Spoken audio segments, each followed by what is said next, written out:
On this episode of Trail Guides, I visit one of the most popular trail centres in the UK, Cannock Chase.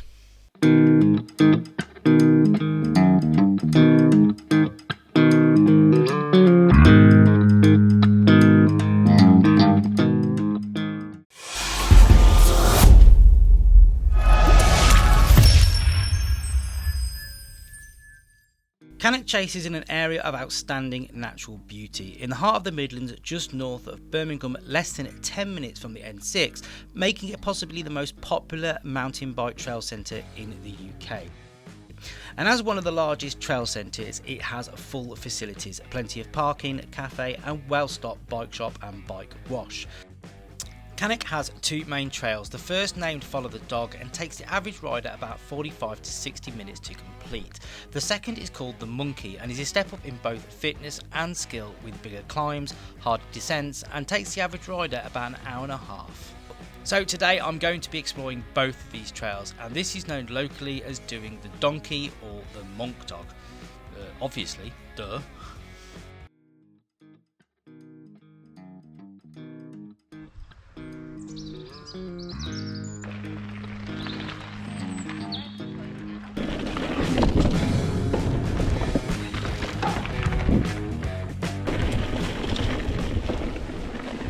So the first half of the dog really does not have anything gnarly to worry about.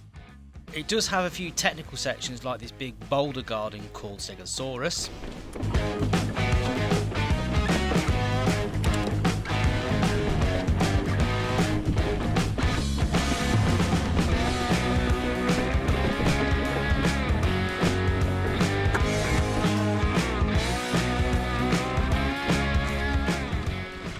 And then shortly after this, it does have this narrow boardwalk section that new riders might find a little tricky. If you're new to mountain biking and you're worried about trying a section like this, well, the secret is to keep looking straight ahead. Focus on the boardwalks in front of you and do not look where you don't want the bike to go.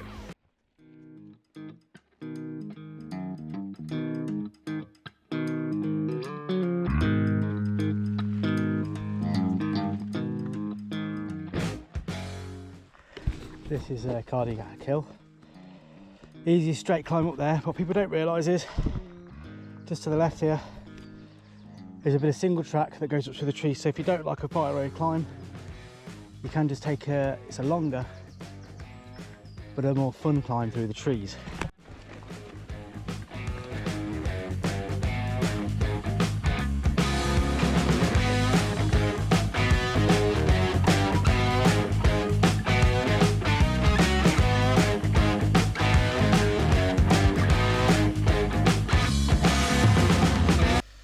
So it's after that short descent that we come to this fork in the road where it's the dog to the right and the monkey to the left. So naturally, I swing a left.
After that fun and twisty single track through the trees, it opens up onto this really easy and short fire road climb, where it soon turns back into the woods for some more fun.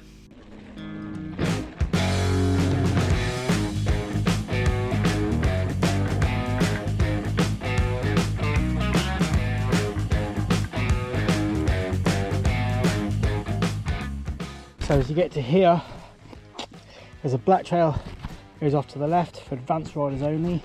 The red trail is straight on, and there's even a shortcut for those of you that are feeling a bit lazy. Right, well I thought I'd check out the red trail first.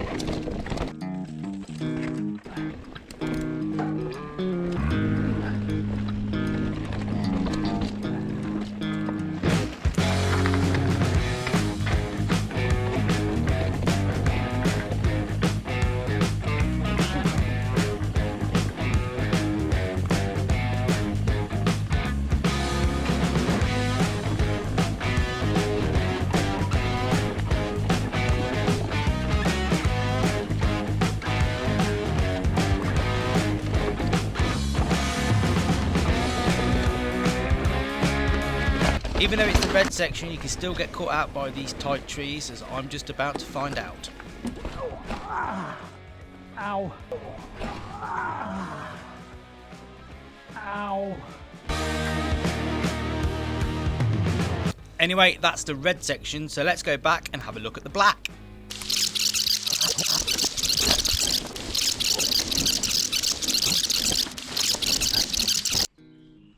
This is the qualifier. It's not a very big drop. It's just round the corner here. This is it here. It's a little drop. It's not very big at all. Someone's put a chicken wing in there. But the whole point of the qualifier is if you can't do this, then you shouldn't do the rest of the course. Now what makes this qualifier and this drop a little bit tricky is it's literally as you come out of this left-hand turn, and that's what people struggle on. So the trick, everyone comes round, it comes round this left-hander, and as they come round, they slow down to try and straighten themselves up. And because they've slowed down to try and straighten themselves up, they've lost the momentum to actually take off the drop, and they end up just going nose heavy and straight over the bars. So the trick is just keep your momentum slow and steady all the way round. Don't try and come into it too fast, don't come into it too slow, just find that moderate speed all the way round.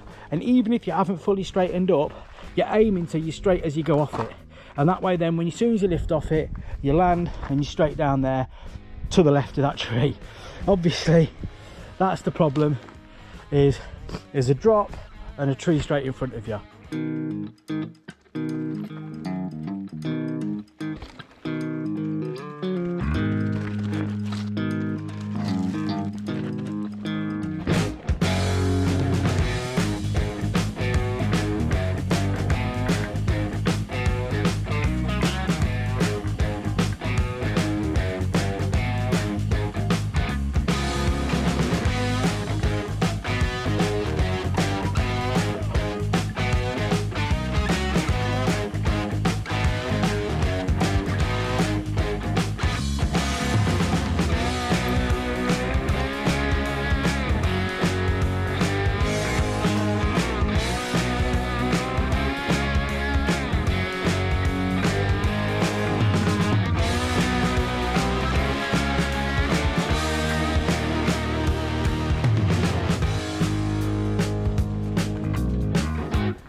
After the black, it's back onto the regular trail.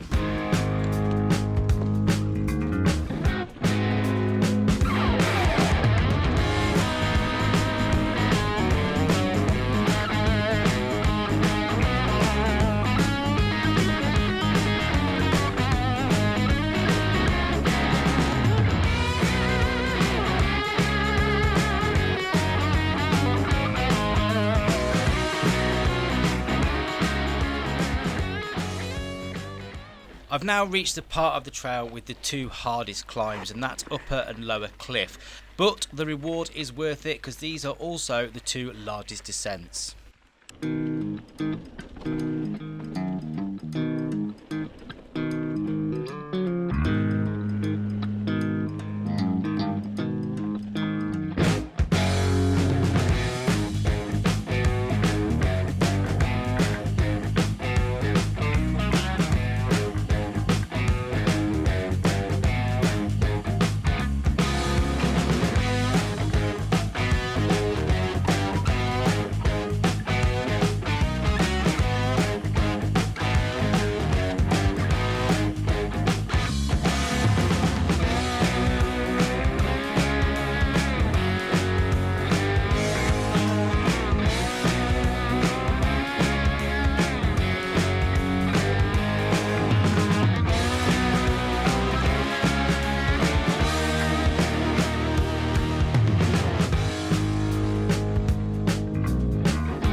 Well, after those two amazing descents, it's back across the main road and the train track and back onto the dog.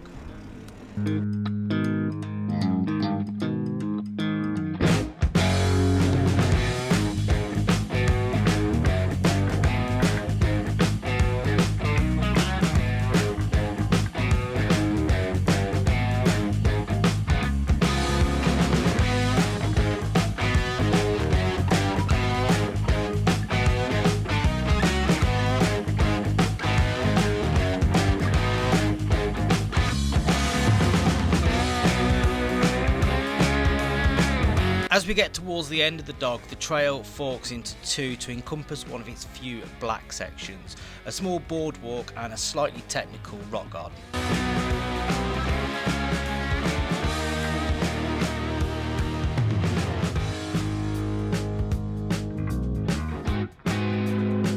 You don't have to take this option though, you can always just continue straight on and go down the red like I have here.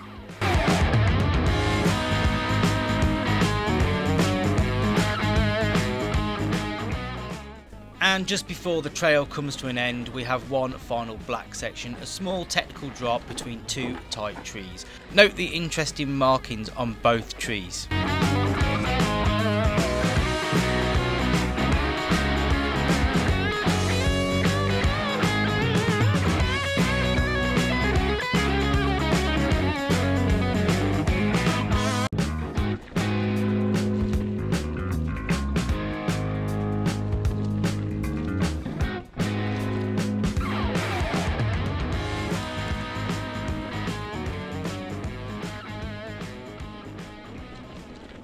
And that's it as we go into the final descent back to the main car park where it all started from. The official loop is measured at something like 12 to 13 miles, although I clocked about 18 miles today with all the going backwards and forwards for filming. It's a great place to ride. I thoroughly recommend it, especially if you've got family or different people from different abilities, because there's something for everybody. There's plenty of facilities. Yeah, it's a good place to go and just get biking no matter what ability you are.